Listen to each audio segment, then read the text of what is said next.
The autumn of 1816 brought a damp chill to London streets, where fog clung to cobblestones like a shroud and the cries of street vendors echoed through the grey morning. At the Covent Garden market, beneath canvas awnings heavy with moisture, the city's pulse beat, strongest merchants hawking their wares, servants haggling over prices, and the sharp scent of earth and apples mingling with coal smoke. Nicholas Ashford, the 8th Duke of Greymont, sat in his lacquered carriage on the edge of the market square, a copy of the Times forgotten in his lap.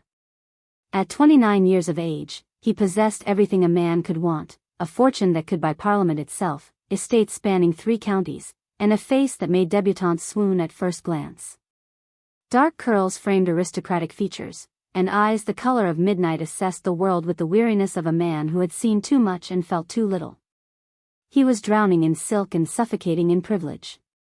For 3 seasons, he'd endured the marriage market glittering balls where ambitious mothers paraded daughters like prized horses, each one prettier and more vapid than the last. They giggled at his jokes before he'd finished telling them. They agreed with opinions he didn't hold. They simpered and preened and saw only his title, his wealth, his name. Not once had any of them asked him what he thought about the Corn Laws devastating England's poor, or whether he found his privileged existence as hollow as he suspected they found their own. Last night's ball at Lady Pemberton's had been the final straw. Lady Caroline Hardwicke had actually rehearsed compliments about his storm-cloud eyes, while her mother negotiated marriage settlements within his earshot. He'd left before midnight, pleading a headache that wasn't entirely false. This morning, his secretary had insisted he review a property dispute near Covent Garden. Nicholas had come, though he cared little about boundaries and tenant rights. Anything to escape another breakfast with his mother discussing suitable matches. That's when he saw her. She stood beneath a weathered canvas awning, her hands moving with practiced efficiency as she sorted apples, bruised ones to the left, perfect ones to the right. Her dress was simple grey wool, practical and patched at the elbows, her hair tucked beneath a modest cap with a few chestnut strands escaping to curl at her temples. She wasn't beautiful by society's standards, no porcelain skin or rosebud lips, but there was something arresting in the set of her shoulders, the determined line of her jaw, the way her hazel eyes assessed each apple with the intensity of a jeweler examining diamonds. A well-dressed merchant approached her stall, gesturing broadly. Nicholas couldn't hear their conversation, but he watched as the man pointed to the perfect apples, then to his cart, clearly trying to negotiate a bulk purchase. The young woman shook her head firmly, her expression pleasant but unyielding. The merchant's face reddened. He raised his voice. Still, she refused, pointing instead to her prices chalked on a small board. The merchant leaned closer, his posture threatening. Without hesitation, the young woman stepped around her stall, drew herself to her full height which barely reached the man's shoulder, and spoke words Nicholas couldn't hear but could read in her flashing eyes and rigid spine. The merchant stepped back, muttered something, and stalked away. She returned to sorting apples as if nothing had happened.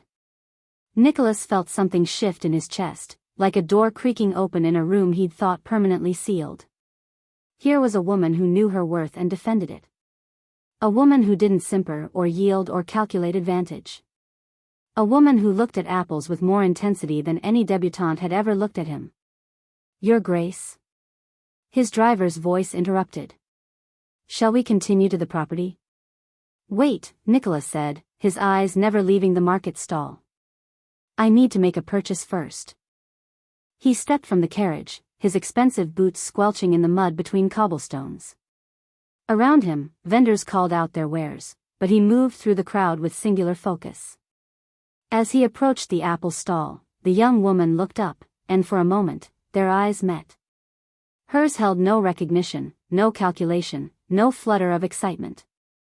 Just mild curiosity and perhaps a hint of wariness at his obvious wealth. "Good morning," Nicholas said, removing his hat. "Your apples are magnificent." "They're apples, sir," she replied, her voice clear and direct, touched with the faint lilt of somewhere north of London. "Serviceable for eating or baking, nothing more. Nevertheless, I'd like to purchase some. A dozen of your finest." She studied him with the same assessing gaze she'd given the apples. "That'll be 2 shillings. Nicholas reached into his coat and withdrew a crown. "Keep the change." Her eyes narrowed. I don't take charity. It's not charity. Consider it payment for exceptional quality. My apples are the same quality as every other stall in this market, sir, and you know it. She crossed her arms. 2 shillings or take your custom elsewhere. For the first time in 3 years, Nicholas smiled a genuine smile that reached his eyes.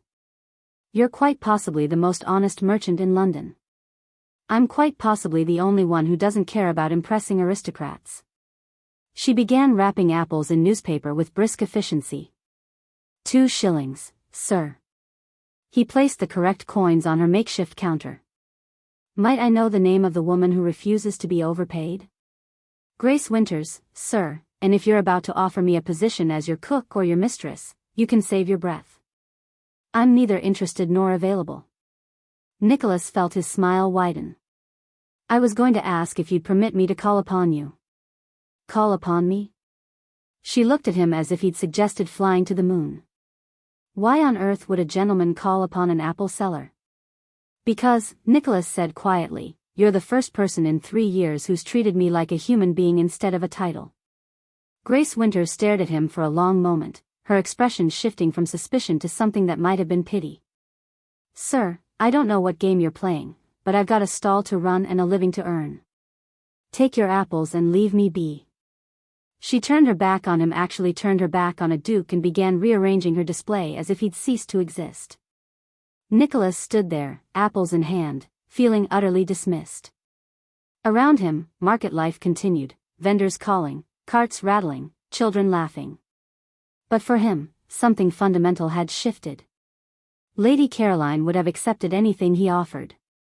Lady Pemberton's daughters would have swooned at the invitation. Every woman in his social sphere would have calculated the advantage of his attention. Grace Winters had told him to leave her be. And for the first time in years, Nicholas Ashford, the 8th Duke of Greymont, was genuinely, desperately, completely interested. The candle on Grace's table guttered and smoked, casting shadows that danced across the cracked plaster walls of her tiny flat above Henley's bakery. The scent of tomorrow's bread drifted up through the floorboards, a reminder that the world kept turning regardless of her exhaustion. Grace squinted at the ledger before her, adding columns of numbers that never seemed to balance the way they should. You're frowning again, Thomas observed from his corner, where he was meant to be studying his letters but was instead watching her with those 2 knowing eyes. At 15, her brother had grown tall and gangly, all elbows and earnest questions. Your forehead gets all crinkly when you're worried. I'm not worried. I'm calculating. Grace dipped her pen in ink that was running dangerously low. Another expense to add to the list. You've been calculating for an hour. Thomas set down his slate and moved to sit across from her at the scarred wooden table that served as desk, dining surface, and the center of their cramped world. And you haven't said a word about the fancy gentleman who came to your stall today. Grace's hands stilled. She should have known the other vendors would talk, and Thomas wandered the market enough to hear every piece of gossip that circulated through Covent Garden. He was a customer. Nothing more. Molly said he was a duke. Thomas leaned forward, his face bright with curiosity. She said his carriage had a crest on the door and everything. Is that true? I don't pay attention to carriages. Grace. Her brother's voice held that particular tone that meant he wouldn't let this drop. A duke came to our stall and bought apples. That's not nothing. Grace set down her pen with more force than necessary. It's exactly nothing, Thomas. A bored aristocrat slumming through the market, looking for some entertainment before he returns to his mansion and forgets we exist. It means nothing. But what if he was just being kind? The words hit something raw in Grace's chest. She looked at her brother at his open, hopeful face that hadn't yet learned that hope was a luxury people like them couldn't afford, and felt the familiar weight of responsibility settle heavier on her shoulders. Rich men are never just kind, she said quietly. There's always a price. Thomas frowned. That's not fair. You always say we shouldn't judge people without knowing them. I know them well enough. Grace closed the ledger, the numbers blurring before her eyes. I knew them well enough when they made promises to Clara. The name hung in the air between them. Thomas had been too young to remember much about their sister, but he'd heard the stories. Everyone at the market had. Clara was different, Thomas said softly. Clara was 17 and believed a gentleman when he said he loved her. Grace's voice came out harder than she intended. She believed him when he promised to marry her, to take care of her, to build a life together. And when she told him about the baby, he disappeared. Married some earl's daughter 3 months later while Clara. She couldn't finish. Didn't need to. They both knew how that story ended, Clara screaming through a labor that went wrong, the midwife's grim face, the tiny bundle that never took a breath. 2 graves in the parish cemetery that Grace still visited every Sunday.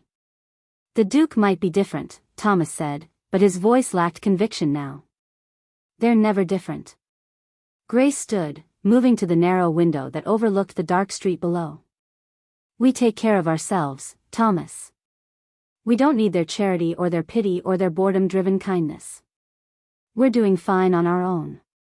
The lie tasted bitter on her tongue, but she'd told it so many times she almost believed it.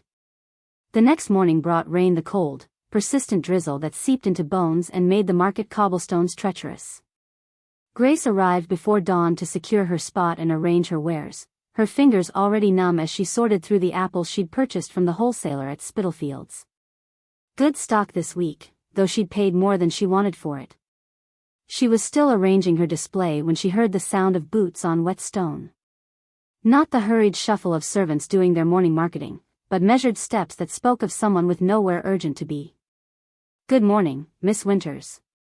Grace looked up to find the Duke of Greymont standing before her stall, no servants flanking him, no carriage waiting at a respectable distance. He wore a fine wool coat that was already spotted with rain, and his dark curls were damp against his forehead. He looked younger somehow in the gray morning light, less imposing than he had yesterday. Your Grace. Grace wiped her hands on her apron. You're out early. I wanted to beat the crowds. He surveyed her apples with what seemed like genuine interest.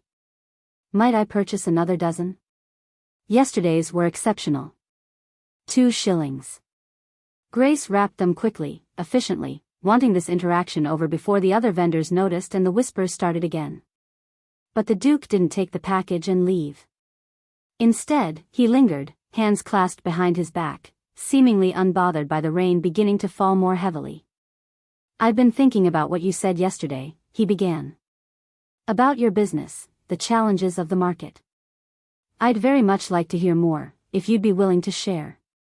I'm busy, sir. Grace gestured to her stall, though truthfully business was slow in the rain. I meant what I said. I'd like to know you. Something in his tone made Grace look up, really look at him. His eyes were steady, sincere, holding none of the calculating assessment she'd learned to recognize in men who thought working-class women were there for the taking. Why? The question came out sharper than she intended. So you can add befriending the poor to your list of charitable acts? So you can tell your society friends about the quaint apple seller who amused you for a few weeks before you grew bored? She saw the words land, saw him flinch slightly. Good. Let him understand she wasn't some naive girl who'd be dazzled by his title. That's not, he started, but the rest of his words were lost in a crash. The barrel. Grace lunged for it, but momentum had already taken over. Apples cascaded across the wet cobblestones, rolling in every direction, bouncing toward puddles and cartwheels and disaster. 2 weeks of carefully managed inventory, destroying itself before her eyes. Grace dropped to her knees in the mud, scrambling to save what she could. Her dress was soaked immediately, rain and street filth mixing with the mounting panic in her chest. She couldn't afford this loss, couldn't afford. Hands appeared next to hers. Large, uncalloused hands that should never touch mud-covered fruit. The Duke was on his knees beside her, scooping up apples without hesitation, his expensive coat dragging in the muck. You don't have to, Grace began. I know. He grabbed 3 more apples, placing them carefully in her basket. But I'm here, so I might as well help. They worked in silence, side by side in the rain, until most of the apples were recovered. Grace's heart was still hammering, calculating the damage, maybe 20 lost, another dozen too bruised to sell at full price. Manageable. Barely. Thank you, she said finally, sitting back on her heels. The Duke's coat was ruined, mud splattered up to his elbows, his perfectly styled hair plastered to his skull. He looked ridiculous. He looked human. Your inventory system, he said, as if they were having tea in a parlor instead of kneeling in street mud. How do you track your stock? Daily counts or weekly? Grace blinked. Of all the questions she'd expected, that wasn't one of them. Daily. Every morning I record what I've purchased and every evening what I've sold. The difference tells me what's spoiled or stolen. And your suppliers? Do you contract with them seasonally or purchase as needed? As needed. I can't afford to commit to large orders in advance. She found herself explaining despite her reservations. The market's unpredictable weather, competition, even the political news can affect what people buy. If Parliament passes another grain tax, no one has spare money for fruit. He nodded, listening with an intensity that was unnerving. And cold storage? How do you manage that? I don't. What I buy, I sell within 2 days or it's wasted. That's why the barrel tipping. She gestured to the recovered apples, still feeling the sting of near disaster. Might I suggest rotating your stock more deliberately? Oldest fruit displayed most prominently, newest held in reserve? That way if something spills, you're losing what would have spoiled soon anyway. Grace stared at him. It was a good idea. A sensible, practical idea that showed actual understanding of her business.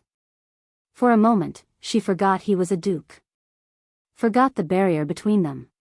Forgot everything except that someone was actually listening to her concerns, actually thinking about solutions. Then reality crashed back. This was exactly how it started with Clara: attention, interest, the illusion that they saw you as an equal.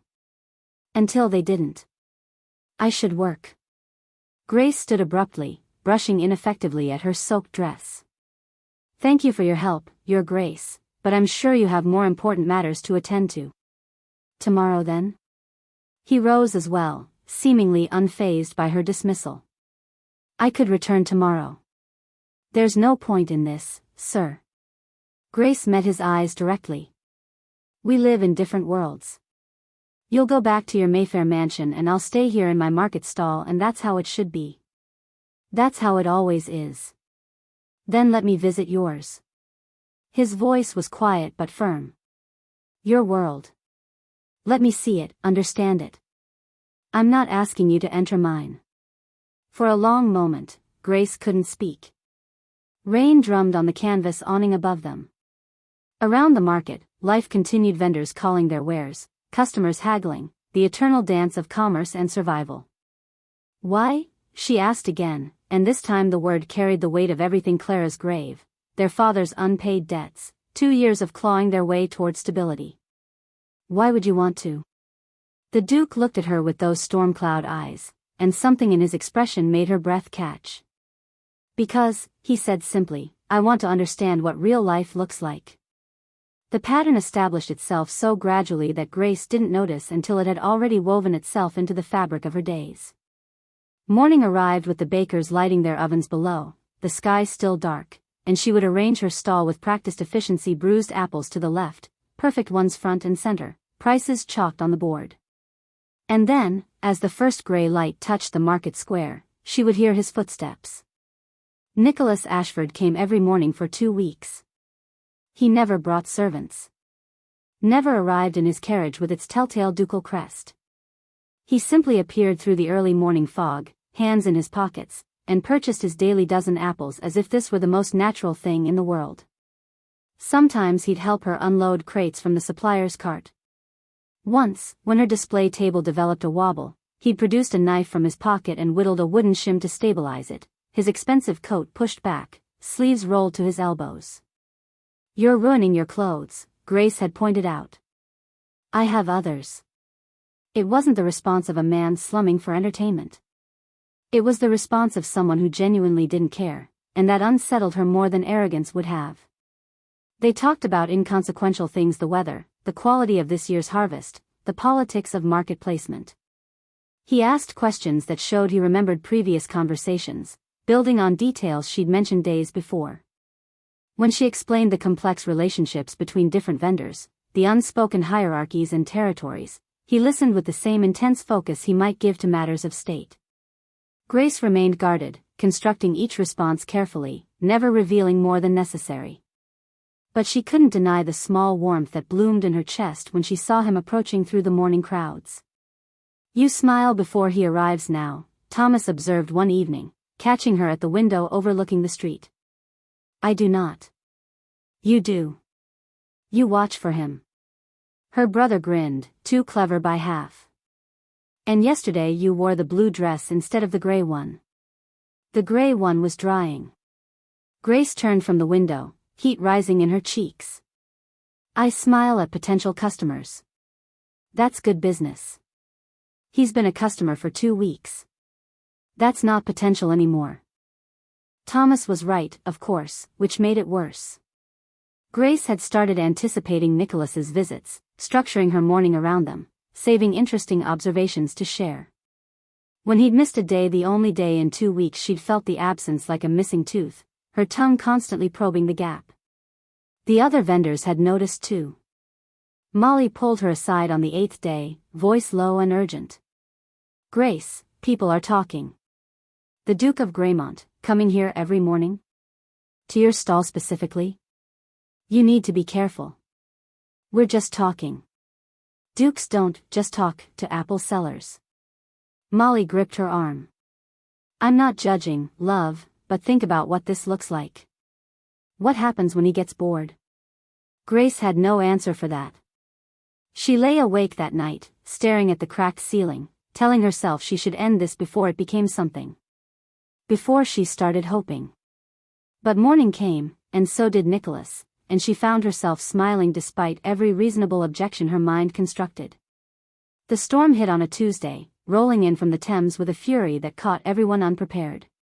One moment Grace was serving a customer, the next the wind was tearing at the canvas awnings, rain arriving in sheets that turned the market square into a shallow lake. "Secure your goods," someone shouted, but it was already chaos.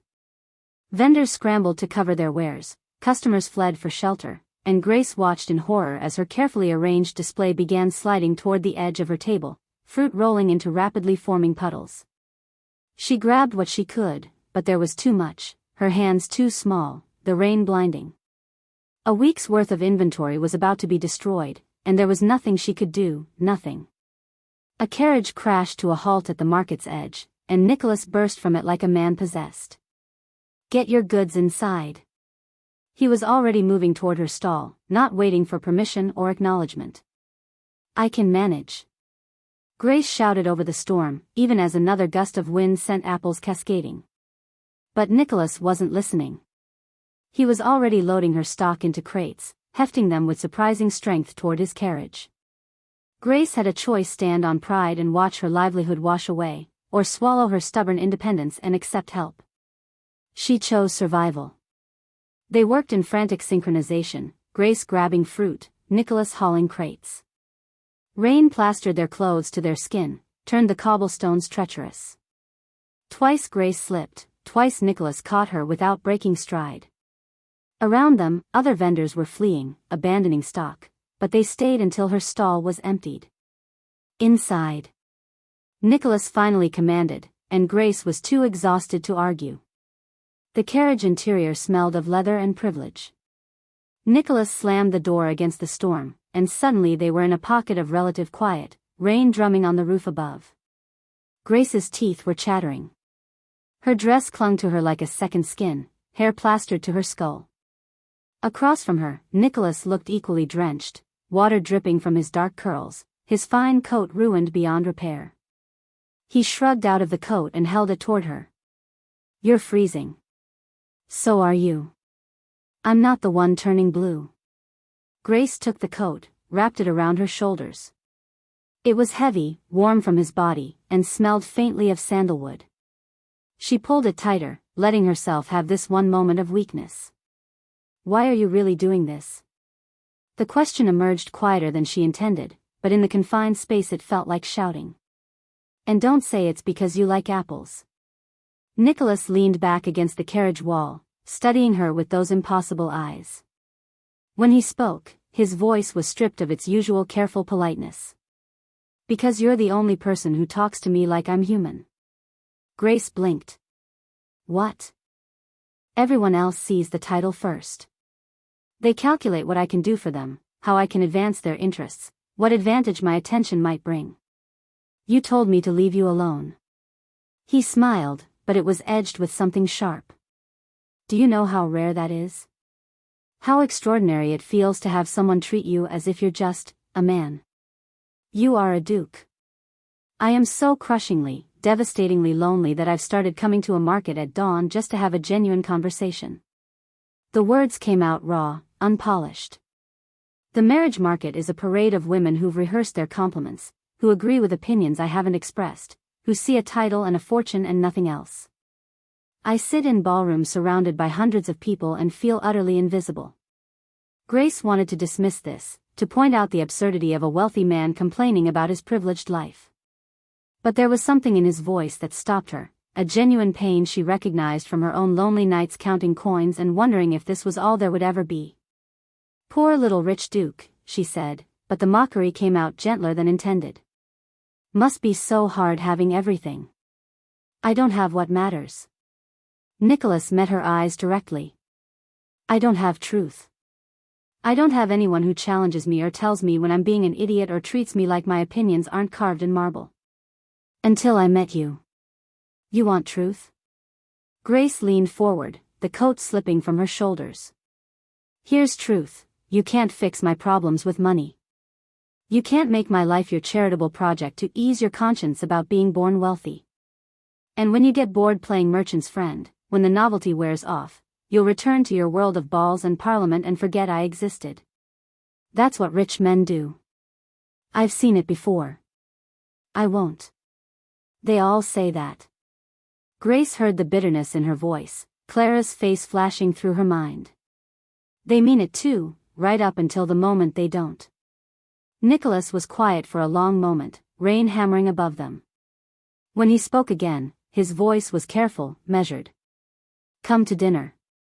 At my home. Grace laughed, the sound too harsh in the enclosed space. A duke inviting an apple seller to dinner? That would be scandalous. I don't care. But I do. She pulled the coat back around herself, suddenly cold despite the warmth. My reputation is all I have. If society thinks I'm your. My friend, Nicholas interrupted. That's what I'm asking for. Friendship. Nothing that would compromise you or create assumptions. Everything creates assumptions. You know that. Then let them assume. He shifted closer, not touching but near enough that she could see the water droplets caught in his lashes. One dinner. Let me show you that my world isn't all calculation and pretense. Let me prove I can be more than my title. Grace should refuse. Every instinct she'd honed through 2 years of survival screamed at her to maintain distance, protect herself, remember what happened to Clara. But she was tired of being alone. Tired of building walls so high she couldn't see over them anymore. One dinner, she heard herself say. But I'm bringing Thomas as chaperone. Nicholas's face transformed, his smile genuine and startlingly young. Done. And if your society friends look down their noses at us, then they can kindly mind their own affairs. Grace knew this was a mistake. Knew she was opening a door that would be impossible to close again. But sitting in his carriage, wrapped in his coat, she couldn't quite remember why that mattered. Greymont House rose before them like something from a fairy tale gone cold and austere, all white stone and soaring columns, windows that glowed with the light of what must have been 100 candles. Grace's borrowed dress, the finest thing she owned, suddenly felt like costume jewelry next to genuine gold. Beside her, Thomas had gone completely still, his eyes wide as carriage wheels. Grace, he whispered, this is where he lives? Apparently. Grace's voice came out steadier than she felt. The carriage, Nicholas's carriage, which had collected them from their flat with a discretion that somehow felt more damning than fanfare, rolled to a stop before marble steps that probably cost more than her father's entire estate had been worth. A butler appeared at the door as if conjured, his face a masterpiece of controlled shock.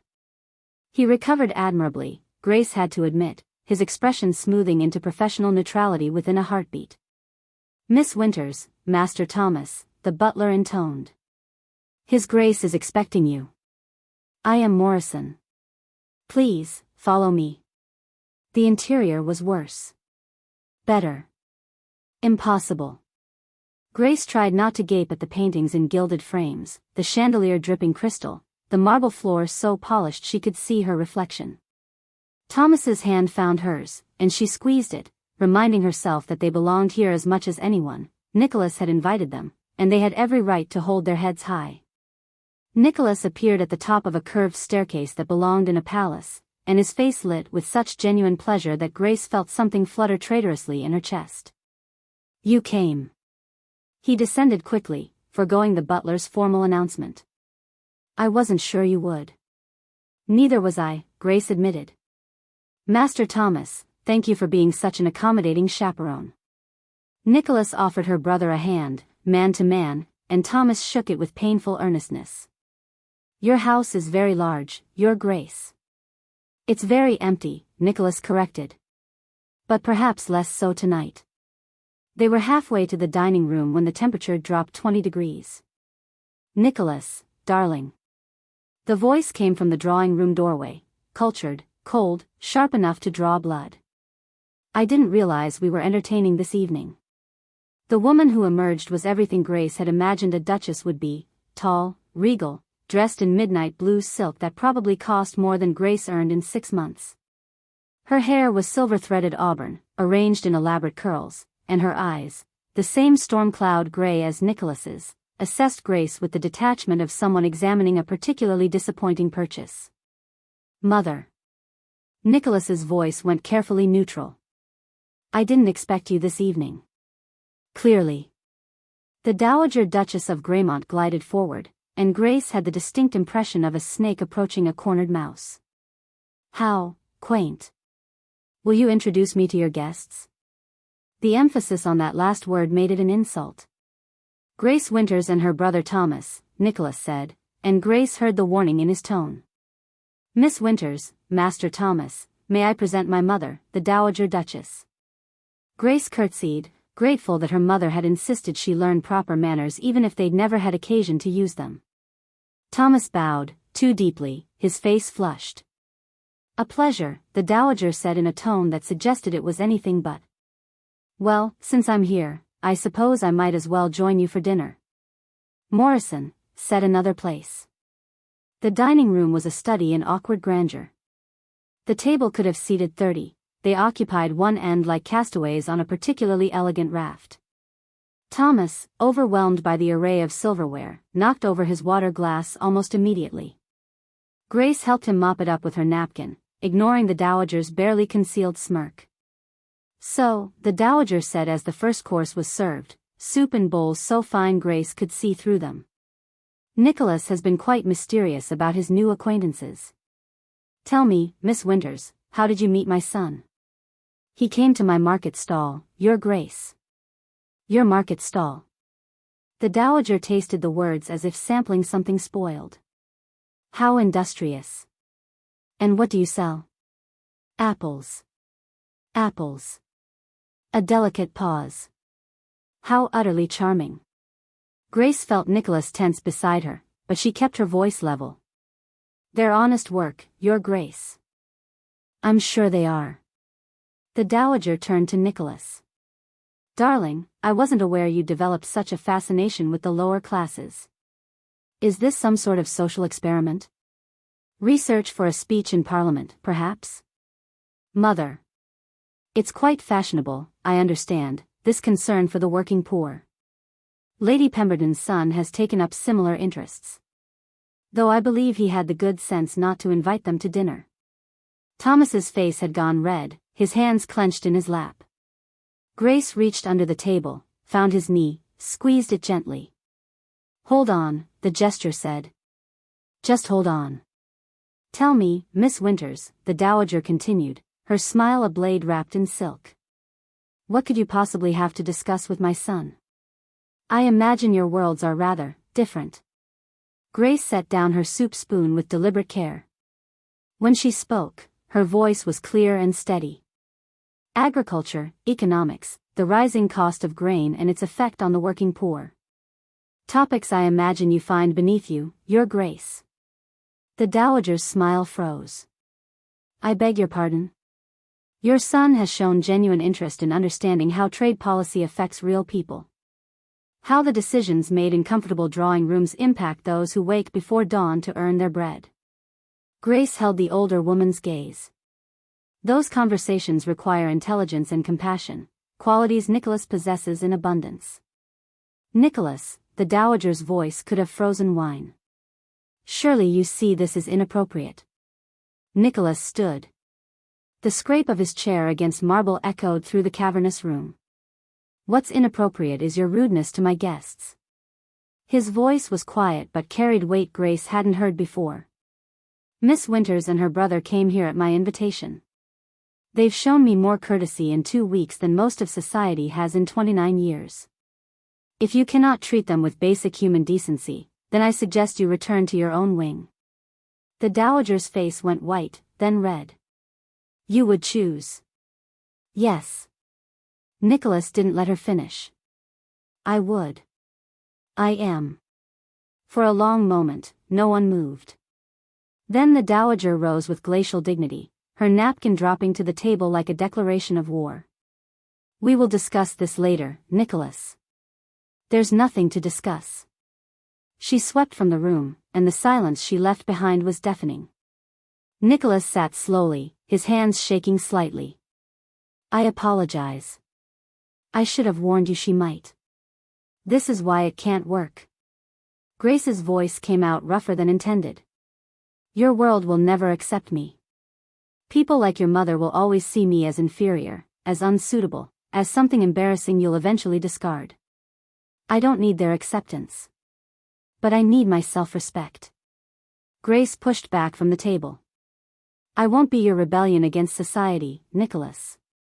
I won't be the scandal you use to prove some point to your mother. Maybe he's not rebelling. Thomas spoke up, surprising them both. Maybe he's just happy. Grace stared at her brother. When had he grown so perceptive? Nicholas looked at Thomas, then at Grace, his eyes holding something raw and unguarded. He's right. When I'm with you, I'm happy. Not performing, not calculating, not drowning in expectations. Just happy. After dinner, what remained of it after the dowager's exit, Nicholas led them to the library. Thomas immediately gravitated to the shelves, running his fingers over leather spines with reverent wonder. Grace stood by the fireplace, staring into flames that seemed to mirror the confused heat in her chest. I'm sorry, Nicholas said quietly, coming to stand beside her. My mother is protective of you. Grace turned to face him. She sees me as a threat to everything she values. She's not wrong. She's completely wrong. Is she? Look at us, Nicholas. Look at where we're standing. Grace gestured to the library, the wealth surrounding them. This is your world. Mine is a flat above a bakery that smells of rising dough and has mice in the walls. We don't belong in the same story. We could write a new one. He was too close. She could see the firelight reflected in his eyes, could feel the warmth radiating from him. When he reached for her hand, she didn't pull away. His fingers were warm, slightly rough, callous now from 2 weeks of helping at her stall. Grace, he said softly, and her name in his voice sounded like a prayer. She leaned forward. He leaned down. The space between them contracted to nothing, and Grace could feel his breath on her lips, could see her own confused longing reflected in his face. Then Clara's face flashed through her mind, Clara, who had believed in a gentleman's promises, who had paid for that belief with her life. Grace pulled away so abruptly she nearly stumbled. I can't. This will only end in heartbreak. Grace, please. Thomas, she called, her voice too sharp. We're leaving. Her brother looked up from the books, confusion clear on his face. But now. She swept toward the door before Nicholas could stop her, before she could change her mind, before the treacherous part of her heart that had started believing in fairy tales could convince her to stay. Outside, in the cold night air, Thomas touched her arm. Grace, he really likes you. I know, she whispered. That's what terrifies me. The news traveled through London's drawing rooms with the speed and efficiency of a well-oiled machine designed specifically for destruction.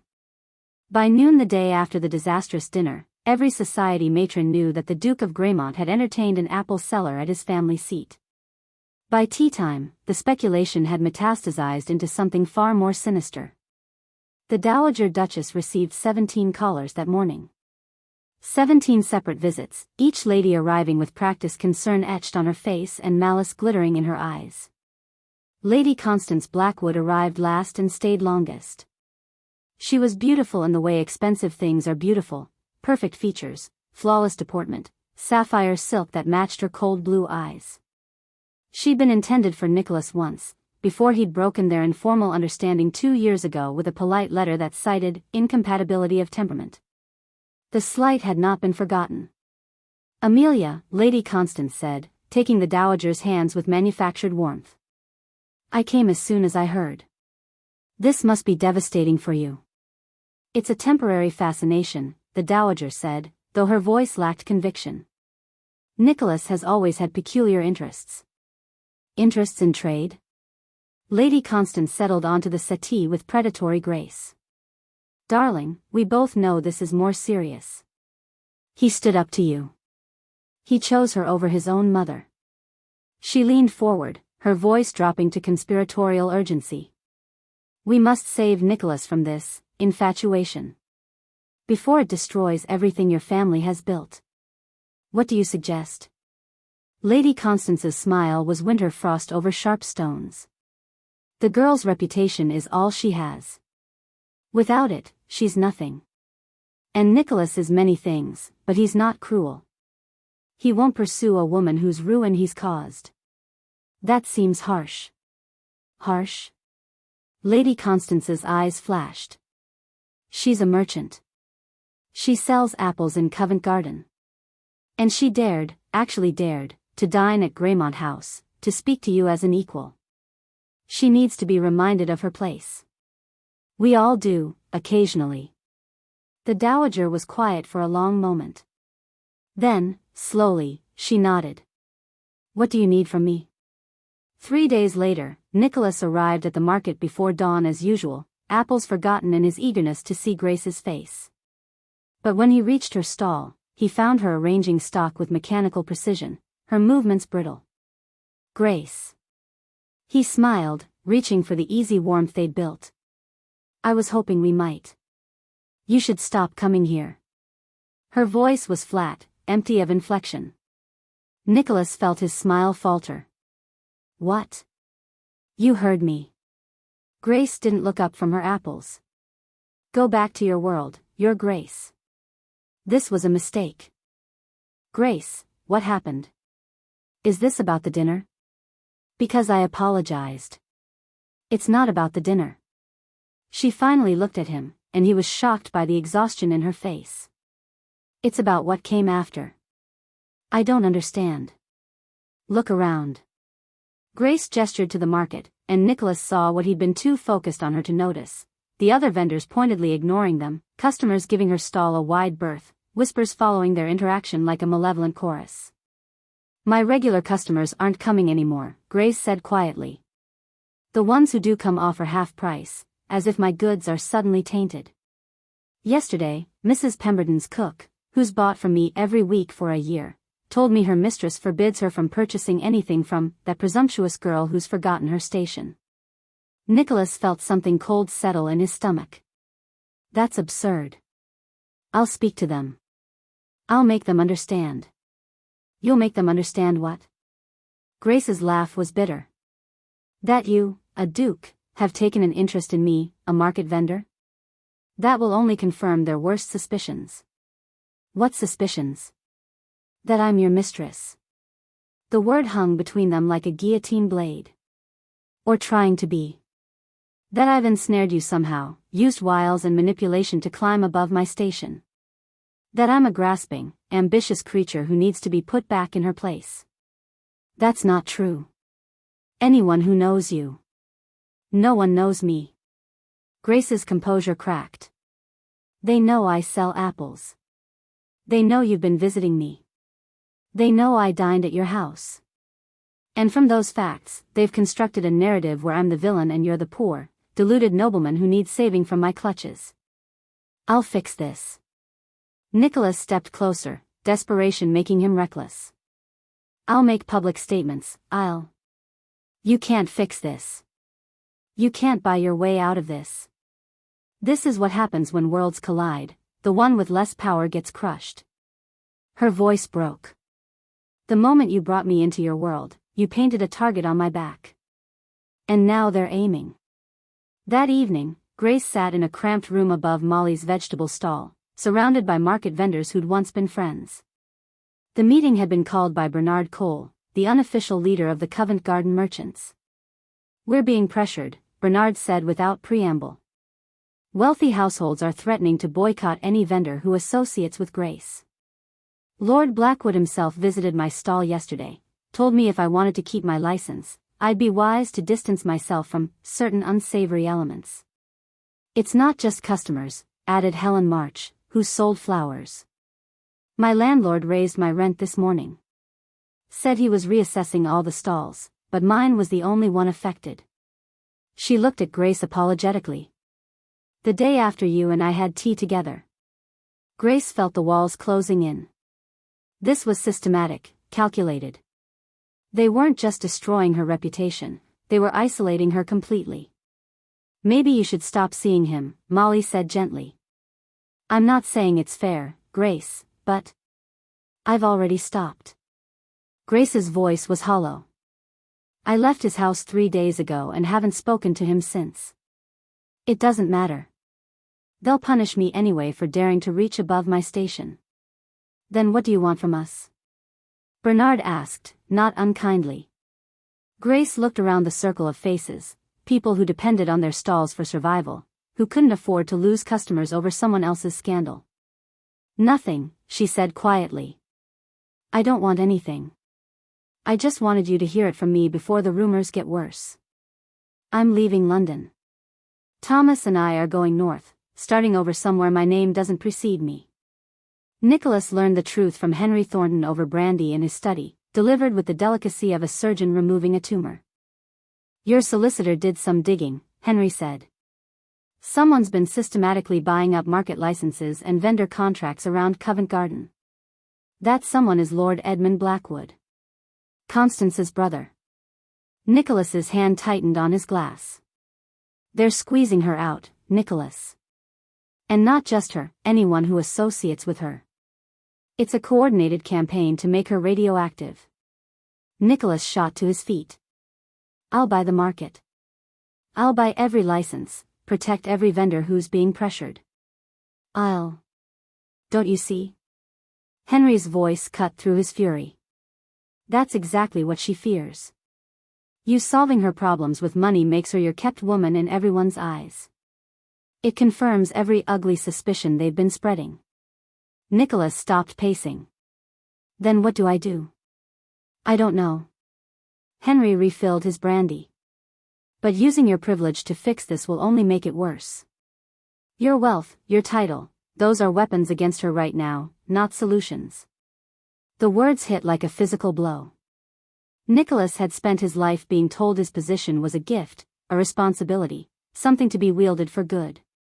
But now, for the first time, he understood, his privilege was a blade, and Grace was bleeding from it.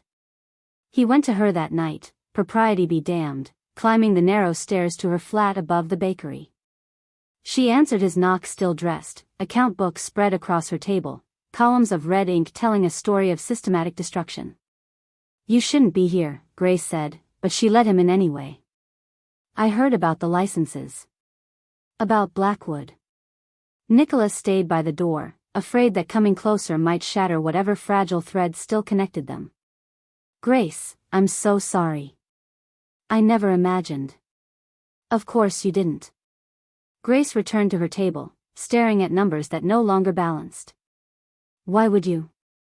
People like you don't have to imagine consequences. You just exist, and the world rearranges itself around you. Let me help. Please." "I can. I'm leaving London." She said it flatly, as if announcing the weather. "Taking Thomas north, starting over. Maybe York, maybe further. Somewhere no one knows me as that girl who tried to snare a duke." "No. Don't run." "I'm not running." Grace finally looked at him, and the exhaustion in her eyes was crushing. "I'm surviving. Something you've never had to do." The truth of it stung. Nicholas opened his mouth, closed it, tried again. "Teach me then. Teach me how to fight without money." "You can't." Grace crossed to him, and in her hands was a bundle wrapped in newspaper, every apple he'd ever bought, carefully preserved. "Your money is who you are, Nicholas. It's not separate from you. It's the air you breathe, the ground you walk on. And right now, it's poison to me." She pressed the bundle into his hands. "We're even now. Goodbye, Your Grace." Nicholas stood in her doorway, apples in his arms like an offering rejected at an altar, and watched her turn away. The door closing between them felt like a coffin lid settling into place. Outside, London continued its indifferent existence. Inside, two people who'd briefly glimpsed something extraordinary learned the same cruel lesson, that some distances can't be crossed, no matter how desperately you reach. The rumor arrived at the Pemberton ball like poison in champagne, sweet on the tongue, deadly in the bloodstream. Lady Constance Blackwood, resplendent in emerald silk, let it slip during a pause in the quadrille, her voice pitched just loud enough to carry. "Of course, I feel terrible for the dowager. To discover your son has been keeping a mistress is one thing, but to have her installed so brazenly." She pressed a gloved hand to her heart. "They say his carriage was seen at her flat past midnight." Repeatedly. The whisper spread like wildfire through dry timber. By morning, every drawing room in Mayfair knew that the Duke of Greymont had taken an apple seller as his mistress. By afternoon, the story had metastasized. The boy wasn't her brother at all, but her bastard son by some previous protector. Grace Winters was a woman of loose morals who'd managed to ensnare a duke through calculated seduction. The Ton believed it entirely. They always did, when the story confirmed what they already suspected about people who dared rise above their station. Grace learned of her ruin when she arrived at her stall to find it vandalized. Whore painted across her sign in white paint, apples smashed across the cobblestones, her display table overturned. Around her, vendors who'd shared morning tea and trade secrets for 2 years suddenly found pressing business elsewhere. "Molly." Grace caught her friend's arm. "What happened?" Molly wouldn't meet her eyes. "I'm sorry, Grace. I can't be seen talking to you. My husband said, he said if I associate with you, we'll lose everything." "Associate with me? I haven't done anything." But Molly was already pulling away, her face twisted with guilt and relief in equal measure. The landlord arrived within the hour. "Your stall license is revoked. Immediate effect." "On what grounds?" "Moral turpitude." He wouldn't look at her. "You have until tonight to remove your belongings from the flat as well." Grace felt the ground dissolving beneath her feet. "Mr. Henderson, please. I've paid my rent on time every month. I've never caused trouble. Whatever you've heard. I heard enough." His voice was flat. "You've brought scandal to this market. That's bad for business. Be gone by nightfall, or I'll have the magistrate remove you." She gathered what she could, her scales, her account books, the few possessions that made the flat a home. Thomas helped, his face pale and set. They were loading the last box when she heard shouting from the market below.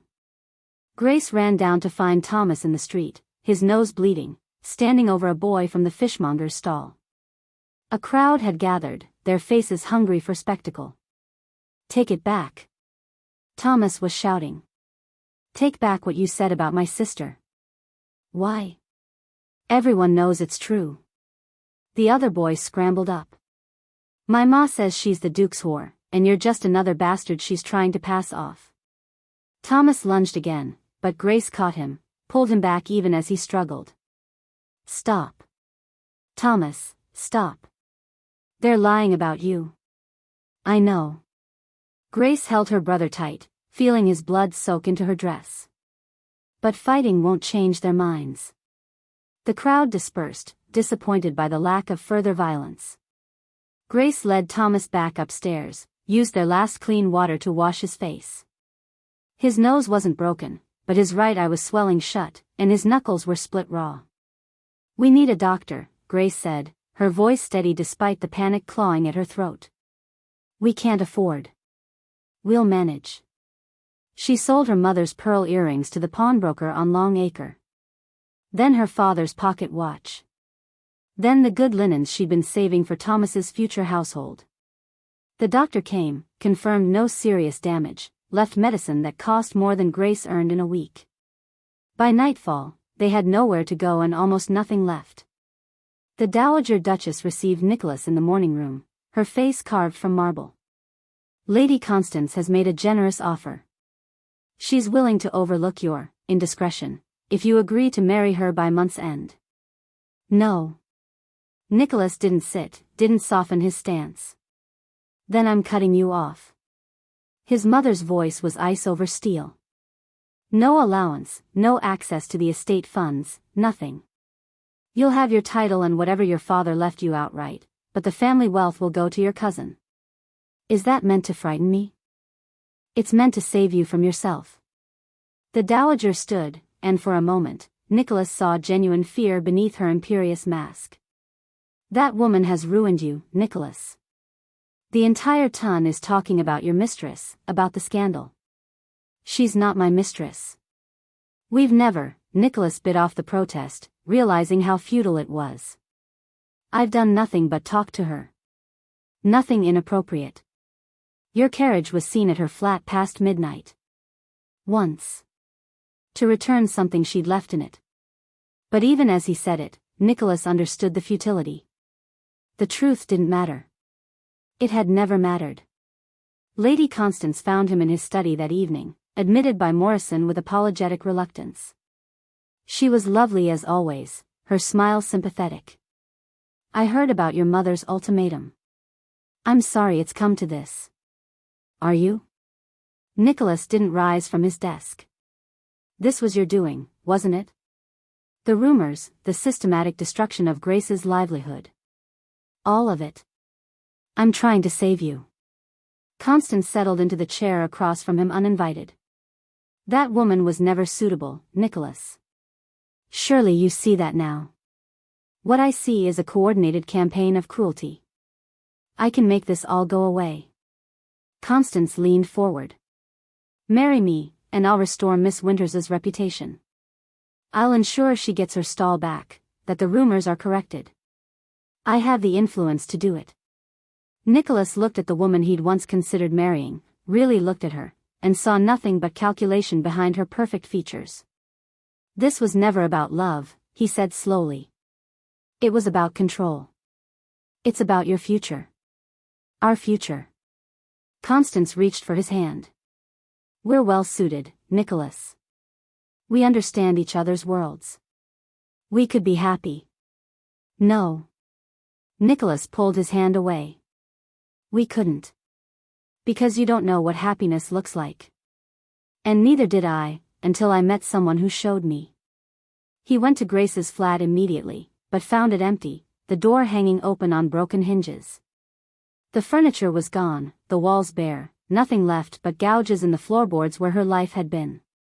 "She's gone," Molly said from the bakery doorway below. "Evicted yesterday." "Where did she go?" Molly hesitated, then sighed. 7 Dials. She's staying in a lodging house on George Street. And your Grace, if you have any decency left, you'll leave her alone. You've done enough damage. 7 dials was everything Nicholas's world pretended didn't exist. Narrow streets choked with refuse, buildings leaning against each other like drunks, the smell of unwashed bodies and desperation thick enough to taste. Children with hollow eyes watched him pass, and Nicholas understood with crushing clarity how thoroughly his privilege had insulated him from reality.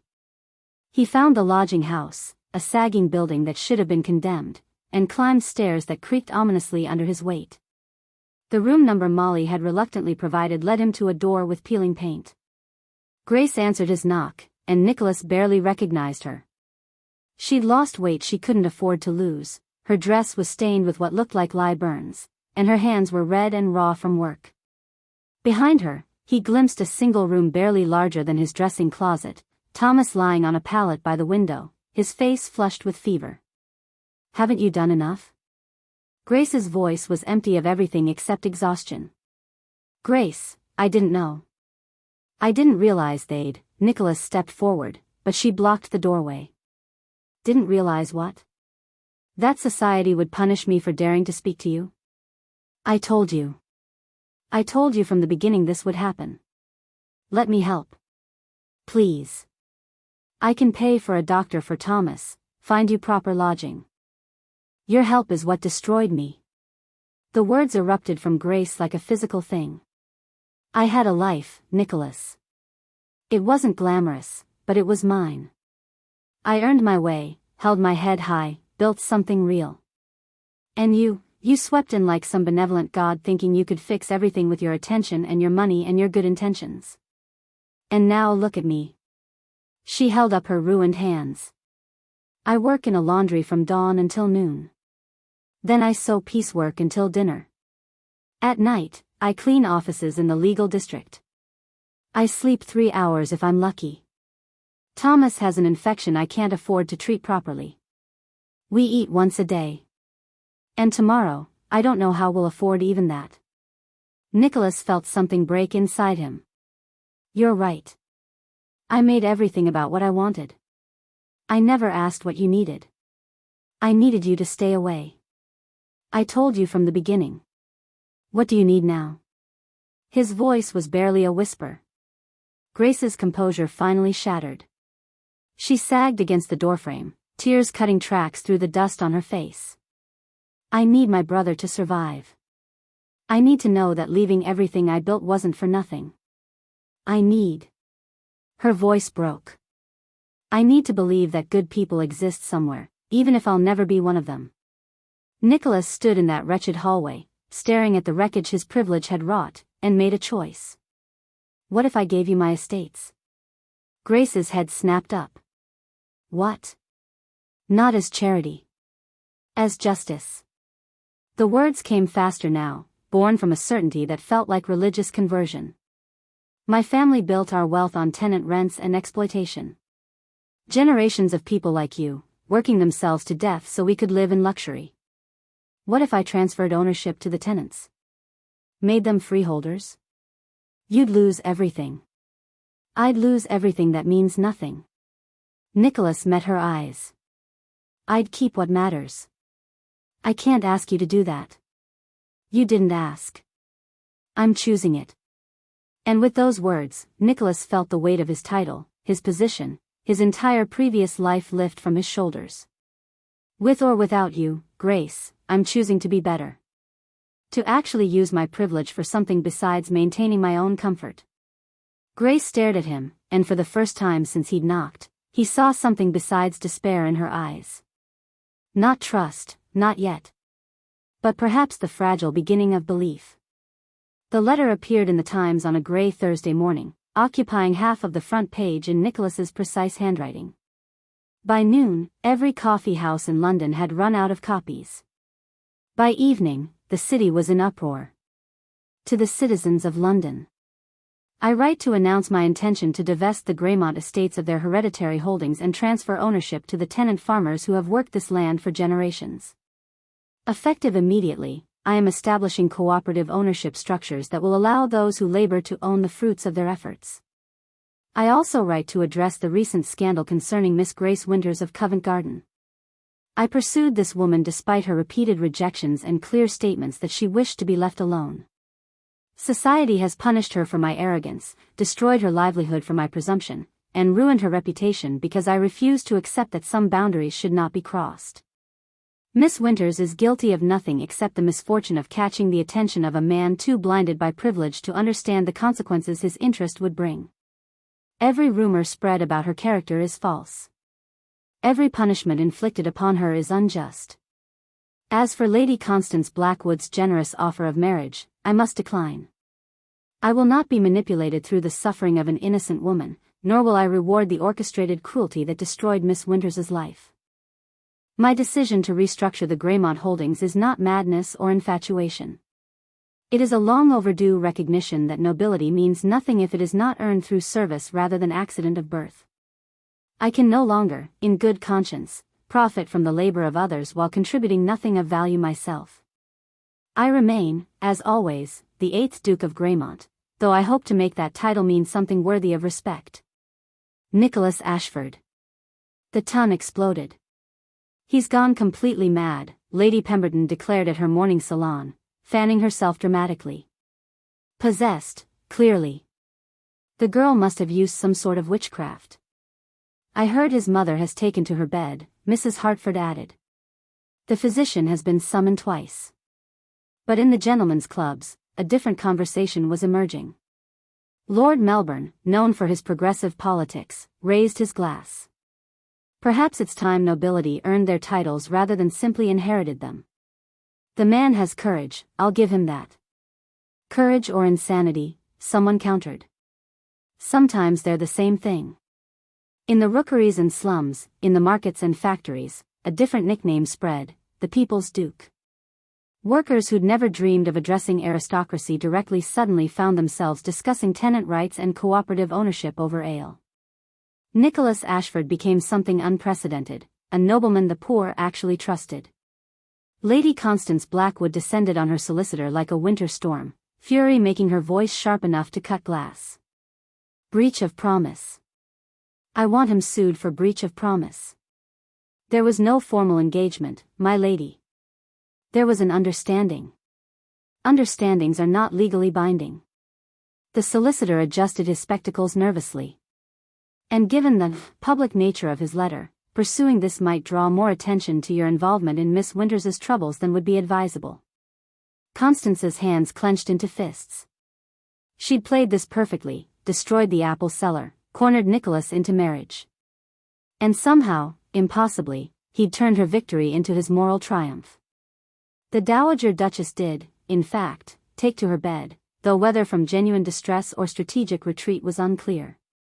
When her physician suggested she might rally with fresh air, she waved him away weakly. My son has destroyed everything. Let me at least mourn in peace.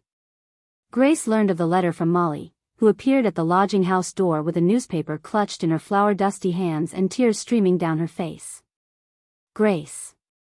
Oh, Grace, you need to read this. Grace took the paper with hands that shook from exhaustion and malnutrition. She read slowly, Thomas leaning over her shoulder, his fever finally broken but his face still pale. The words blurred as tears came. He's throwing away everything. For what's right, Thomas said quietly. For me. Grace's voice broke. He's sacrificing his entire life for me.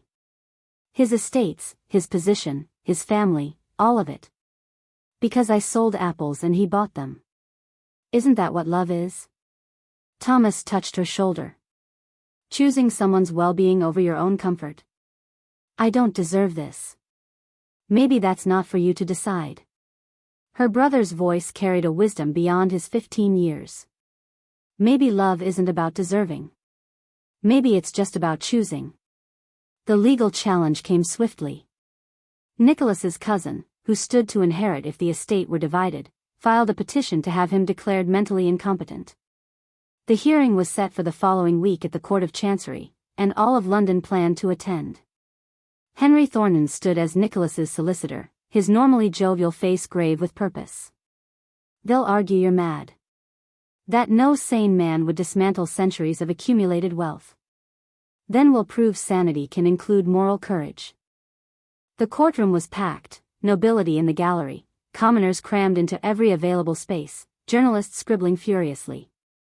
Nicholas stood before the judge in simple black, looking more like a clerk than a duke. His cousin's barrister painted a picture of delusion and feminine manipulation. No man of sound mind would destroy his inheritance for a market girl. It's clear evidence of mental deficiency, perhaps brought on by exhaustion or illness. When Henry called Nicholas to testify, the courtroom fell silent. Your Grace, Henry began formally, are you of sound mind? I am. Do you understand the consequences of divesting your estates? Completely. I'll retain my title and a small property in Yorkshire that came through my mother's family.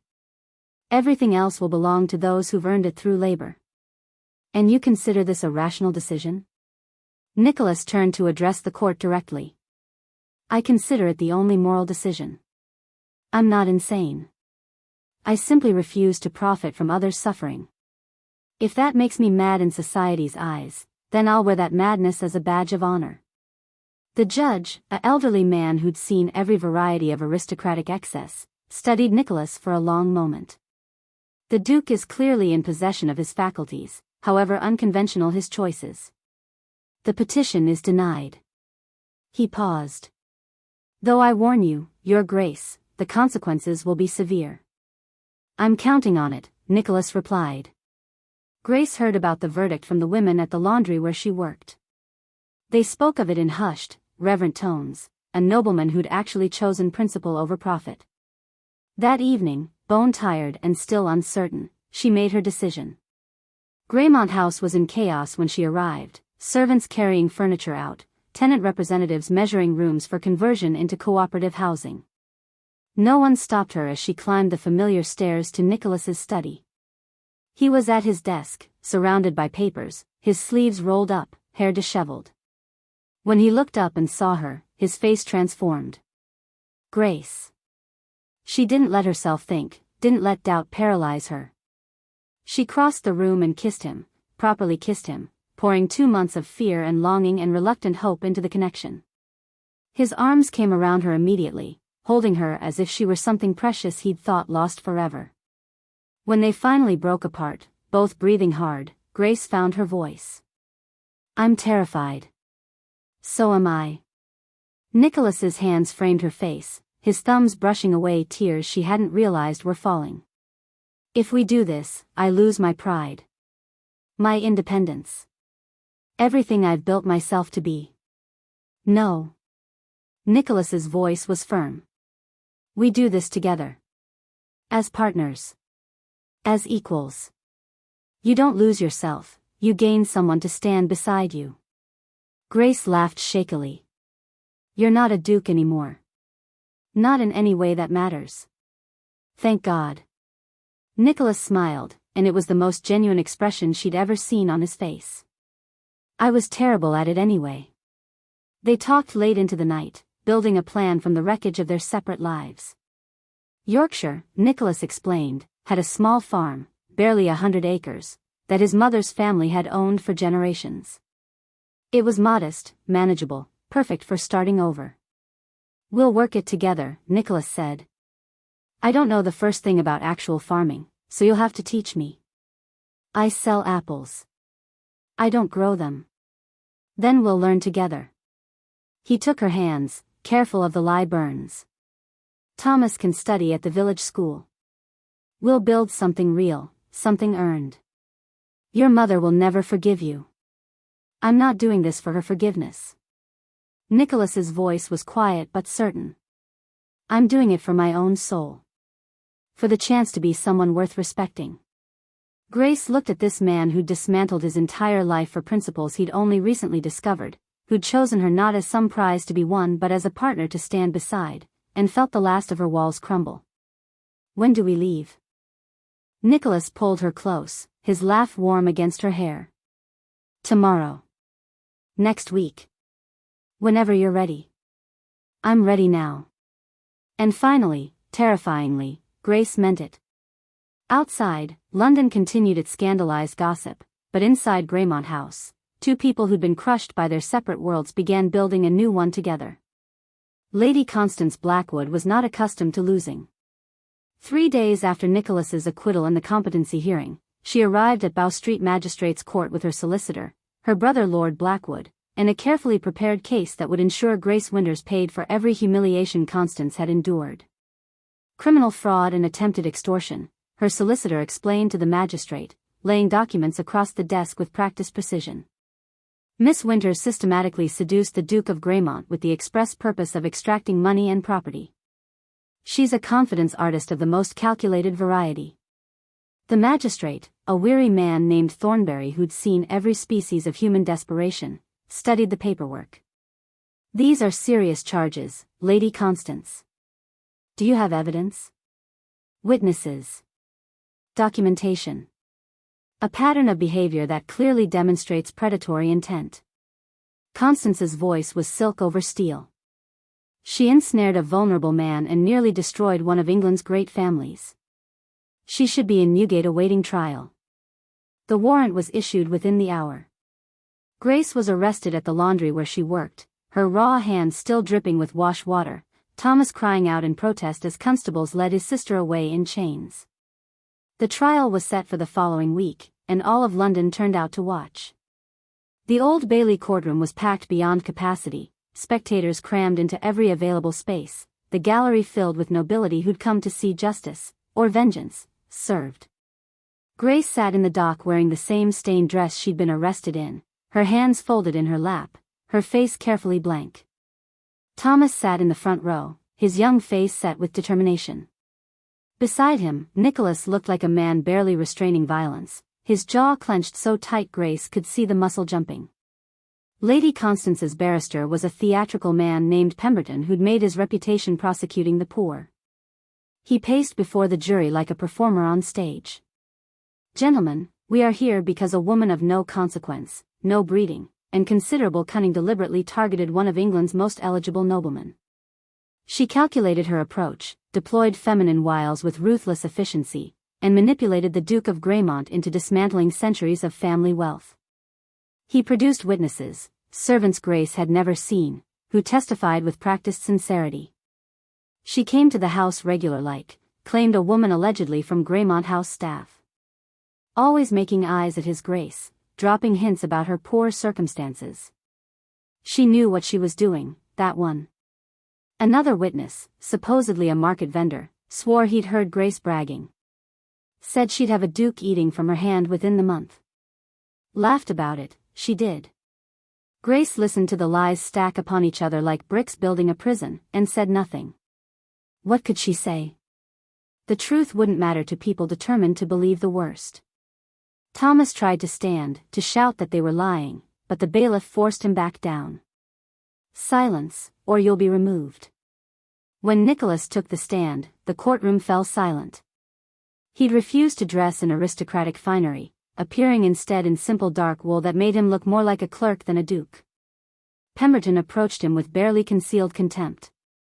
"Your Grace, when did Miss Winters first approach you?" "She didn't approach me. I approached her." "Surely she must have." "I went to her market stall uninvited and unannounced. She was sorting apples. She barely looked at me." Pemberton's smile was patronizing. "Come now, Your Grace. A beautiful woman, a wealthy duke, surely she showed some interest." "She told me to leave her alone." Nicholas's voice was steady, factual. "Multiple times. The first day, the second day, repeatedly for 2 weeks. I pursued her relentlessly despite her clear rejection." "Did she ever ask you for money?" "Never. She refused every offer of help. Refused to be overpaid for apples. Refused gifts. Refused assistance when her stall was vandalized. She refused everything." "Why do you think she refused, Your Grace?" Nicholas turned to look directly at Grace, and something in his expression made her breath catch. "Because she knew her worth. She'd built her life through her own labor, her own choices. She didn't need my charity or my money. She needed me to leave her alone." He turned back to the barrister.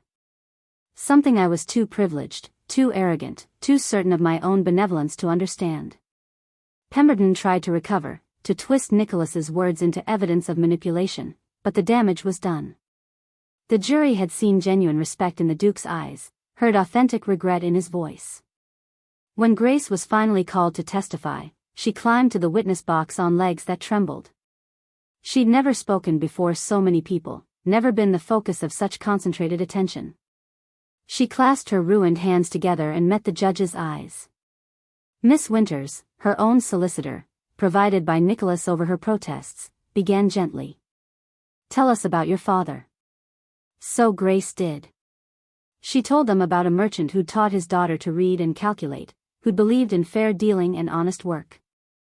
She told them about his death, the debts, 2 years of clawing toward stability. "And your sister Clara?"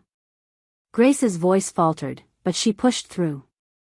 She fell in love with a gentleman who promised marriage. When she told him about the baby, he disappeared. Married someone suitable 3 months later. Clara died in childbirth.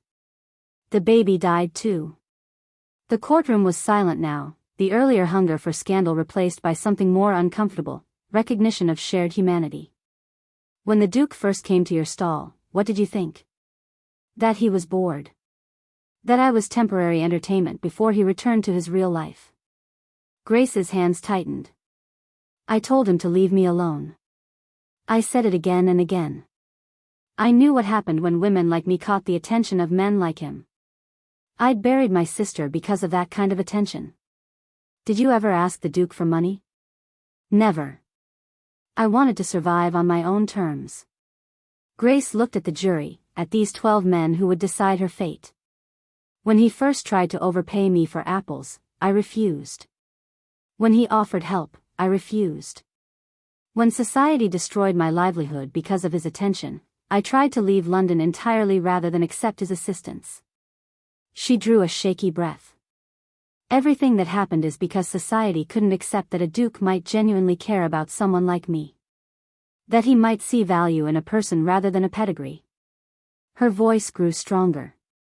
"I'm not guilty of seduction. I'm guilty of being poor in a world that punishes poverty. I'm guilty of selling apples in a society that believes knowing your place is more important than knowing your worth. I'm guilty of surviving when apparently I should have simply accepted my destruction quietly." The silence in the courtroom was absolute. Even Pemberton seemed momentarily at a loss. The judge, the same elderly man who'd presided over Nicholas's competency hearing, studied Grace for a long moment. When he spoke, his voice was measured but not unkind. "These charges are without merit. Miss Winters is acquitted of all counts." Relief crashed through Grace so powerfully she had to grip the witness box rail to stay upright. "However," the judge continued, "Miss Winters, I strongly suggest you leave London. The law may have found you innocent, but society's judgment is often harsher and longer lasting than any court verdict. You will find no peace here." Grace lifted her chin. "I was already planning to, Your Honor." She descended from the witness box on shaking legs, barely registering the explosion of conversation around her. Thomas reached her first, pulling her into a fierce hug. Then Nicholas was there, his hand warm and solid on her shoulder. "Let's go home," he said quietly. Grace looked at him, this man who'd lost everything defending her, who'd stood in court and publicly proclaimed his mistakes, who'd dismantled his entire world because he'd finally understood how unjustly it was built. "Where's that?" she asked, though she already knew the answer. Nicholas smiled, and it transformed his face into something younger, freer, unmarred by the weight of expectations he'd finally shed. "Anywhere you are." Behind them, London continued its scandalized gossip, Lady Constance's fury echoing through the halls. But Grace barely heard it. She was already walking toward the door, toward sunlight, toward whatever came next, with Nicholas beside her and Thomas at her back and the heavy chains of other people's judgments finally, blessedly, broken. Dawn broke over London in shades of grey and gold, fog clinging to the Thames like a reluctant ghost. The city was barely stirring when a simple hired carriage, no ducal crest, no liveried footmen, rolled through streets still slick with night's rain. Inside, Grace sat between Nicholas and Thomas, a single trunk strapped to the back containing everything they owned that mattered. "Last chance to change your mind," Grace said, though her hand was firmly clasped in Nicholas's. I changed my mind months ago. Nicholas looked out at the passing buildings. I just didn't realize it until you walked away. Thomas pressed his face to the window, watching London slide past. Will we ever come back? Do you want to? Nicholas asked gently. The boy considered, then shook his head. No. London's where they hurt Grace. Yorkshire sounds better. The carriage turned onto Long Acre, and Grace's breath caught. They were passing through Covent Garden, where her life had been built and destroyed in equal measure. The market was just beginning to wake, vendors setting up stalls, the smell of bread from the bakery she'd lived above, the eternal cacophony of commerce preparing itself. Her old stall was occupied now. A young man Grace didn't recognize was arranging turnips with the same careful precision she'd once used for apples. Stop, Grace called to the driver, surprising herself. Just for a moment. The carriage halted at the market's edge, and Grace stepped down, drawn by something she couldn't name. She'd expected the market to feel like a graveyard, but instead it simply felt like life continuing. The world hadn't stopped when hers shattered. It had simply moved on. Grace. Molly's voice rang across the cobblestones. Grace Winters, don't you dare leave without saying goodbye. Grace turned to find not just Molly, but a dozen other vendors emerging from their stalls, people who'd shunned her during the scandal, who'd been too afraid to be seen with her when association meant ruin. They gathered now in the early morning light, their faces uncertain but determined. Molly stepped forward, a worn basket in her hands. For the journey. It's not much, but... It's cheese from my stall, old Bernard interrupted, adding a wrapped parcel to the basket. The good kind, ages proper. Bread, Helen added, still warm from the oven. And some of that jam you always liked. One by one, they came forward. Apples from the new tenant at her old stall, who pressed them into her hands with shy reverence. Dried herbs. A packet of tea. A child's drawing of a market scene that made Grace's eyes sting. We're sorry, Molly said quietly. For not standing with you when it mattered. For being too afraid. Grace shook her head, unable to speak past the lump in her throat. You taught us something, though. Molly gripped her hands. You taught us we don't have to accept what we're given. That someone like you, like us, could look a duke in the eye and tell him no. Could survive scandal and lies and still hold your head high. You taught us we're worth more than society says we are. Thank you, Grace managed, tears streaming freely now. Thank you for remembering I was more than the scandal. Nicholas appeared at her side, Thomas trailing behind. The vendors eyed the Duke warily, but Nicholas simply inclined his head with genuine respect. Thank you for taking care of her when I couldn't. His voice was rough. She'll always speak of you with love. They loaded back into the carriage, the basket of provisions settled at Grace's feet like a benediction. As they pulled away, the vendors waved, and Grace waved back until they disappeared into the fog. One more stop, Nicholas said to the driver, his jaw set. Greymont House. The mansion looked different in morning light, less imposing, more melancholy. The tenant families wouldn't move in for another month, but already it felt abandoned, a monument to something that no longer existed. Nicholas's mother waited on the steps. She'd aged in the weeks since Grace had last seen her. The silver in her auburn hair seemed more pronounced, her face etched with new lines. But her spine was still steel, her bearing still regal as she watched their carriage approach. Mother. Nicholas descended, offering his hand to Grace. We came to say goodbye. You're really leaving. It wasn't a question. Yes. The dowager's eyes swept over them, her son in plain traveling clothes, the apple seller in a simple dress, the boy who'd defended his sister's honor. Her expression was unreadable. You've destroyed everything your father built. No. Nicholas's voice was steady. I've transformed it into something worth building. Something that helps people rather than exploiting them. He would have hated this. The dowager's voice cracked slightly. Everything you're doing. Everything you've become. Nicholas met his mother's eyes without flinching. I know. That's how I know it's right. For a long moment, they stood in tableau, mother and son, separated by choices that could never be unmade. Then the dowager turned to Grace, and something in her expression softened almost imperceptibly. If you hurt him, I'll protect him with everything I have, Grace said quietly. I promise you that. The dowager's eyes glistened. She blinked rapidly, composing herself with visible effort. See that you do. Not approval, not quite. But acknowledgement. Recognition that perhaps Grace Winters might be strong enough to stand beside her son in the difficult life they'd chosen. Goodbye, Mother, Nicholas said softly. Nicholas. She caught his arm as he turned. For a moment, Grace thought she might relent, might offer some blessing or forgiveness. Instead, she simply said, write to me. Let me know you're managing. I will. Nicholas kissed her forehead, and they left her standing on the steps of the house that had been her home for 30 years, watching her son walk away from everything she'd ever valued. The road north unfurled before them like a promise. England in autumn was a tapestry of gold and russet, fields being harvested, trees shedding their leaves like old identities. Thomas peppered Nicholas with questions, about farming, about Yorkshire, about everything, and Nicholas answered with the enthusiasm of someone discovering the world anew.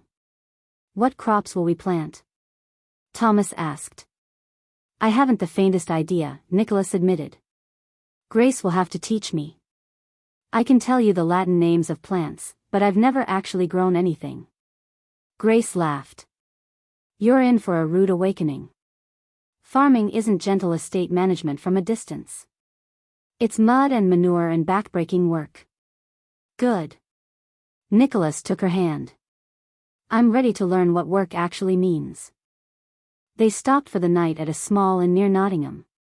Nicholas registered them as Mr. and Mrs. Ashford, and the innkeeper didn't bat an eye at Grace's work-roughened hands or their mismatched clothing. In their room, modest but clean, Nicholas turned to Grace with sudden intensity. I should marry you properly. Before God and everyone. Not because I have to, but because I want the world to know you're my wife. Grace's heart stuttered. Are you proposing? I'm begging. Nicholas dropped to one knee on the worn floorboards. Grace Winters, will you marry me? Not as the Duke of Greymont, I barely am that anymore. Just as Nicholas Ashford, farmer, who loves you more than he ever thought possible. Then yes. Grace pulled him up, kissing him thoroughly. Absolutely, completely, yes. They were married 3 days later in a small Yorkshire village church, stone walls worn smooth by centuries of prayers. The vicar was an elderly man who asked no questions about their circumstances, simply performed the ceremony with gentle dignity. Grace wore the blue dress Thomas had bought with his own saved coins. Nicholas wore plain wool without a trace of aristocratic finery. Thomas stood as witness, his face shining with joy. I promise to work beside you, not above you, Nicholas vowed, his voice steady despite the emotion in his eyes. I promise to trust you, even when I'm afraid, Grace replied, and meant it with every fiber of her being. They kissed as equals, as partners, as husband and wife. Thomas cried openly, and even the vicar looked misty-eyed. The farm appeared at dusk, a stone cottage nestled against rolling hills, fields stretching toward a horizon painted in purple and gold. It was modest, sturdy, real. Nothing like the grandeur of Greymont House, and everything Grace had never known she wanted. It's not much, Nicholas said, sudden uncertainty in his voice. It's everything. Grace stepped out of the carriage, breathing in air that smelled of earth and possibility. Thomas whooped and ran toward the fields, his laugh echoing across the empty land. Nicholas and Grace stood in the doorway, shoulders touching, watching the boy explore their new world. Are you happy? Nicholas asked quietly. Ask me in a year, when your hands are calloused and your back aches from real labor. I'm asking now. Grace turned to face him, this man who'd dismantled his entire existence for the chance to build something true. Then yes. Deliriously, impossibly, completely happy. That night, they unpacked their meager belongings in the cottage's small kitchen. Nicholas attempted to make bread and burned it spectacularly. Grace laughed until she cried, and they ate the charred results anyway, sitting by the fireplace as darkness fell outside. "Do you miss it?" Grace asked, leaning into his warmth. "Your old life? The balls, the servants, the certainty of your place in the world?" "Not for a second." Nicholas's arm tightened around her. "Grace, I spent 29 years existing. Going through motions, performing a role, drowning in privilege that meant nothing. These last months, even the terrible parts, I've been alive. Actually alive." "We'll have to work very hard," Grace warned. "Harder than you've ever worked before." "Good." Nicholas pressed a kiss to her temple. "I'm tired of being useless. I want to earn my rest. I want to look at fields I've tended and know I created something real." Outside, Yorkshire nights settled over their land. Inside, two people who'd been ground down by different forms of cruelty began building something new, not a fairy tale, but something better. Something earned, chosen, and entirely their own. Autumn returned to Yorkshire with the gentle insistence of a promise kept. The fields surrounding the cottage blazed gold and amber, ready for harvest, and the air carried that particular crispness that spoke of seasons turning, of cycles completing and beginning anew. Nicholas stood in the east field, shirtless despite the cool air, his skin bronzed from months of working under the sun. Sweat gleamed on muscles that had been built through actual labor rather than fencing lessons and riding for sport. His hands, wrapped around the scythe handle, were calloused and capable. He looked nothing like the Duke of Greymont who'd stood in ballrooms drowning in privilege. He looked alive. "Nicholas." Grace called from the cottage door. "Henry's here." Nicholas straightened, surprised. Henry Thornton hadn't visited since helping them settle in last autumn, though his letters arrived regularly, full of London gossip and legal updates. For him to travel all this way unannounced meant something significant. Grace had changed too, Nicholas thought as he approached the cottage. She'd gained weight, healthy curves that spoke of regular meals and contentment rather than the gaunt exhaustion of her market vendor days. Her face glowed with a serenity he'd never seen in London, and her hands, though still work-roughened, had healed from the lie burns. She managed their accounts with the same fierce competence she'd once applied to apple sales, planning crop rotations and winter provisions with practical brilliance. Their cottage had been expanded over the summer, thanks to help from neighboring farmers and Nicholas's own slowly acquired carpentry skills. It was simple but comfortable, filled with furniture they'd built or bartered for, every piece carrying the weight of actual effort. Henry stood in their yard looking distinctly out of place in his London clothes, but his smile was genuine as Nicholas approached. "You look well," Henry said, clasping his friend's shoulder. "Different. But well. I'm happy." Nicholas pulled on the shirt he'd draped over the fence. "That's different enough." Inside, over tea and the bread Grace had baked that morning, Nicholas had finally learned not to burn it. Henry delivered his news with characteristic directness. "Your mother died 3 weeks ago." Peacefully, in her sleep. Nicholas felt the words land with surprising gentleness. He'd known this day would come, had made his peace with their fractured relationship as best he could. "She left everything to charitable trusts," Henry continued. "The London house will become a foundling hospital. But she left something for you. A letter. Written months ago, apparently, but with instructions it only be delivered after her death." Henry produced an envelope, the paper expensive, his mother's handwriting as elegant as ever. Nicholas's hands shook slightly as he opened it. "Nicholas. I spent my life upholding traditions I never questioned. I watched you walk away from everything I valued, and I called it madness. I was angry. I was certain you destroyed yourself, destroyed everything your father built. But I've watched you from afar this year. I hired investigators, forgive an old woman her need to know her son survives. I've read reports of your farm, your marriage, your life. And slowly, painfully, I've come to understand, you didn't abandon your responsibilities. You finally accepted them. You chose love over legacy, truth over tradition, happiness over honor. You chose to actually earn your place in the world rather than simply inheriting it. I was wrong about so many things. Wrong about Grace Winters, Grace Ashford now. She is strong in ways I never allowed myself to be. She is the daughter I should have welcomed with open arms. I regret that I never told you I was proud. But I am. I always was, even when I was too stubborn to admit it. What you've built is worth more than any title. Live well, my son. You've earned it. Your mother. Nicholas read the letter twice, then a third time, tears streaming freely down his weathered face. Grace moved to sit beside him, her arm around his shoulders, holding him while he cried for the mother who'd finally understood, too late for reconciliation but not too late for peace. She understood, Nicholas whispered. In the end, she understood. She was your mother, Grace said softly. Of course she understood. Henry cleared his throat. There's more. Your reforms have inspired others. 3 other estates have followed your model, converting to tenant cooperatives, implementing profit sharing with laborers. It's starting a movement. Some in Parliament are actually discussing land reform legislation. Nicholas looked up, wiping his eyes. That's extraordinary. You're being called a visionary in some circles. A madman in others. Henry smiled. Mostly a visionary, though. People want you to return to London, lead the reform movement. No. Nicholas's voice was firm. I'm staying here. I know. Henry's smile widened. That's what makes it work. You're not doing this for acclaim or political power. You're just living it.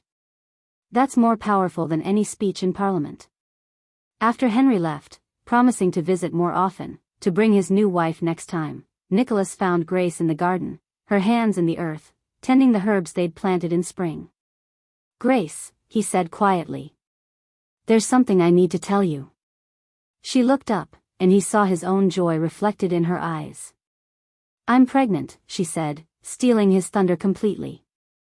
Nicholas stared, then laughed, then pulled her up and spun her around, both of them laughing like children.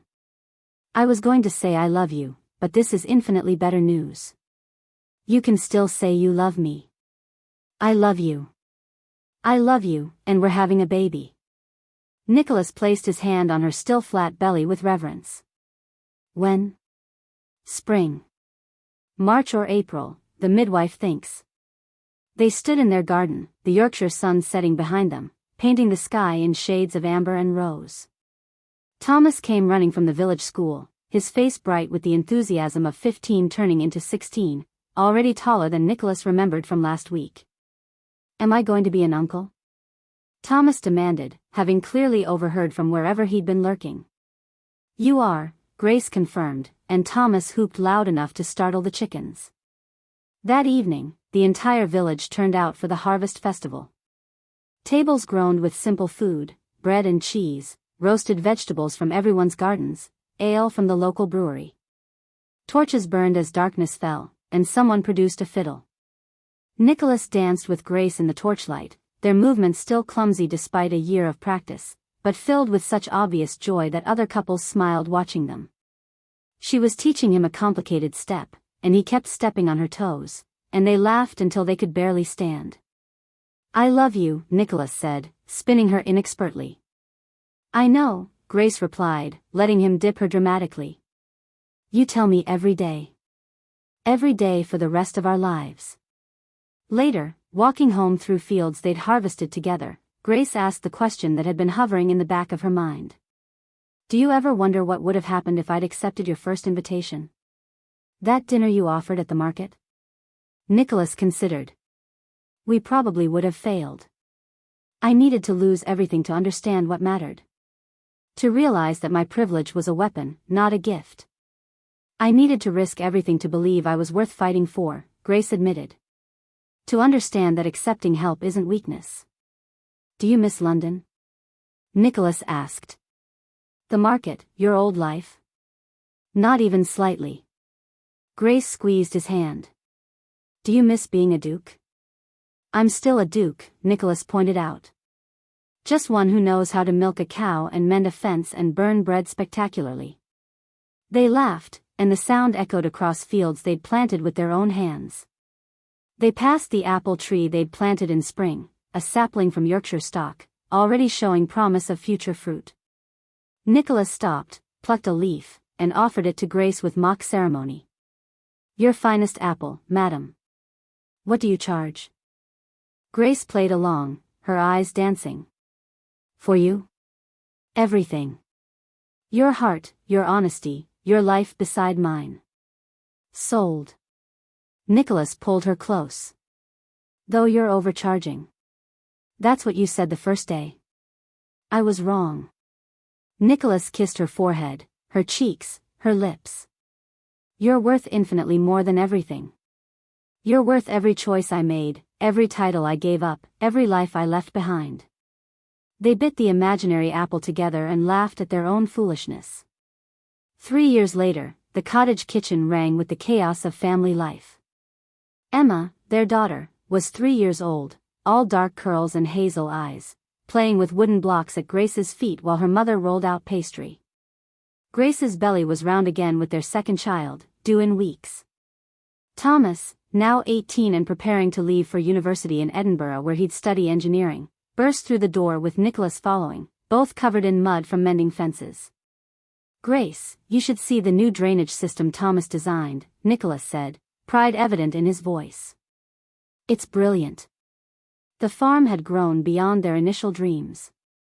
Other farmers came to learn their methods, sustainable practices, fair treatment of laborers, profit sharing with workers.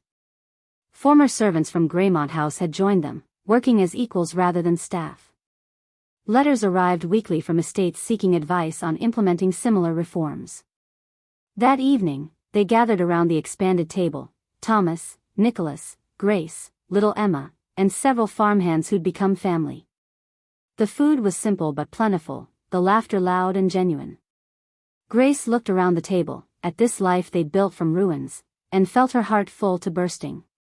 Do you remember, she said to Nicholas, when you asked me about my finest apples? I remember everything about that day. Nicholas took her hand across the table. I said they were just apples. Nothing more. And you were wrong. Nicholas smiled. They were the beginning of everything. No, Grace corrected gently. You were the beginning. We were the beginning, Nicholas said. Together. Later, in their bed with Emma asleep in the next room and the baby moving beneath Grace's hand, Nicholas asked his familiar question. Grace? Yes? Are you happy? Grace smiled in the darkness. Ask me tomorrow. Why tomorrow? Because I'll be even happier then. And the day after. And the day after that. Every day with you is better than the last. Nicholas pulled her close, his hand joining hers on her belly where their second child grew. I love you. I know, Grace whispered. That's why I stayed. Outside, autumn wind blew across fields they'd planted together, carrying the scent of earth and harvest and possibility. Inside, two people who'd been ground down by different forms of cruelty slept peacefully, equals in every way, having built something more valuable than any title or fortune, a life earned through love, courage, and the radical choice to see each other as fully, completely human. The apples had been just the beginning. Everything that followed, the scandal, the ruin, the transformation, the joy, had been the real story. And it was far from over.